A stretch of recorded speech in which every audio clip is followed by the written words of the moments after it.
এত বড় একটা সুযোগ আমার লাইফে আসবে আমি কখনো চিন্তা করিনি। অ্যান্ড এটা যে কিভাবে আমার লাইফ চেঞ্জ করেছে ব্যাচেলার পয়েন্ট, এটা আসলে বলে বোঝানো যাবে না। আমাকে এখন ফারিয়া শাড়ির নামে আসলে কেউ চেনে না, সবাই অন্তরা নামেই চেনে। Everyone is waiting for that, যে কখন কবে কয়টা থেকে শুরু হবে bachelor point. And my mom, she was so proud that day. আমার কান্না আসতেছে। আম্মু স্মাইলড and said, তুমি কিছু হইছো আসলে। আমার শুরুটা হয়েছিল লাক্স চ্যানেলের সুপারস্টার থেকে। আমি খুবই কাজ কম করতাম, যেটার কারণে আমাকে মানুষ খুব কম চিনত। বাংলালিংকের ব্র্যান্ড অ্যাম্বাসেডর ছিলাম, ওইটার সুবাদে একটু চিনেছিল। বাট যখন আমি ব্যাচেলার পয়েন্টে ঢুকলাম, আমাকে সুযোগ করে দিল কাজল আরিফিন অমি ভাই। কি বলবো, মানে এটা আসলে ভাষায় প্রকাশ করার মতো না। মানে এত এত বড় একটা সুযোগ আমার লাইফে আসবে আমি কখনো চিন্তা করিনি। অ্যান্ড এটা যে কিভাবে আমার লাইফ চেঞ্জ করেছে ব্যাচেলার পয়েন্ট, এটা আসলে বলে বোঝানো যাবে না। যেখানেই যাই, রাস্তা ঘাটে, দেশের বাইরে, যেখানেই যাই, সবারই শুধু একটাই কথা, আপু ব্যাচেলার পয়েন্ট সিজন 5 কবে আসবে? অ্যান্ড সবার একটাই কথা যে অন্তরা আপু আপনার সাথে শুভ ভাইকে কবে দেখবো? আপনি আবার কবে শিমুলের সাথে শয়তানি করবেন? শিমুল ভাই কি আবার হাত কাটবে আপনার জন্য? মানে কথাগুলো এমন ভাবে আমাদেরকে জিজ্ঞাসা করা হয় অ্যাজ ইফ আমরা তাদের পাশের বাসার কেউ, আমরা তাদের খুব আপন কেউ। অ্যান্ড বলে বোঝানো যাবে না যে এই ফিলিংসটা আসলে কেমন একজন অ্যাক্ট্রেসের জন্য। কারণ একজন অ্যাক্টর তখনই নিজেকে সাকসেসফুল মনে করে যখন তার একটা রোলকে মানুষ এতটাই বিশ্বাস করে যে আসল নামটাই ভুলে যায়। আমাকে এখন ফারিয়া শাড়ির নামে আসলে কেউ চেনে না, সবাই অন্তরা নামেই চেনে, যেটার ফুল ক্রেডিট গোজ টু আমি ভাই। And I feel really proud about that. And আমার মনে হয় ব্যাচেলার পয়েন্ট আমাদের দেশের একটা প্রাইড। আমি মনে করি একটা নাটক, একটা সিরিজ কিভাবে এত জনপ্রিয়তা পায় এবং এতগুলা সিজনে আসা কিন্তু চারটেখানি কথা না। মানুষ একটা দুটা সিজন দেখার পর কিন্তু বোর হয়ে যায়। 5 নাম্বার সিজন পর্যন্ত মানুষের যে ম্যাডনেস, ক্রেজিনেস, এটা শুধুমাত্র তখনই সম্ভব হয় যখন ওই ধারাবাহিকতাটা ধরে রাখা যায়। মানে অমি ভাই জিনিসটা এত সুন্দরভাবে ধরে রেখেছেন এই সিজন 5 দেখার জন্য, তাই সবাই মুখিয়ে আছেন।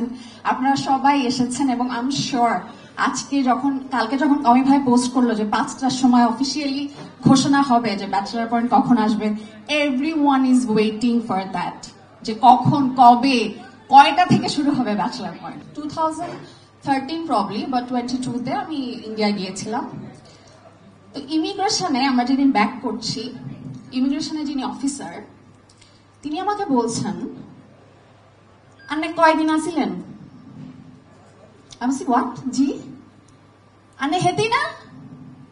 আমি না বুঝি নাই ফার্স্টে, আমি না মানে আই ওয়াজ সো নার্ভাস। আমি আম্মুকে জিজ্ঞেসলাম কি বলকি, তোমাকে জিজ্ঞাসা করতেছে, বুঝছে চিনছে যে তুমি অন্তরা। কি? সরি সরি সরি, আমি বুঝি নাই। আইসি 10 দিন হয়েছে।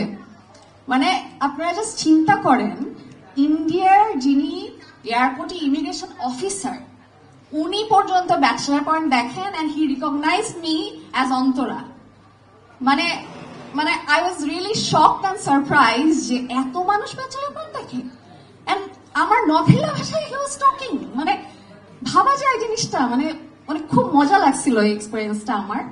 আরেকটা জিনিস শেয়ার করি, সেটা হচ্ছে আমি আর কাবিলা লস অ্যাঞ্জেলস থেকে একটা শো করে আসছিলাম।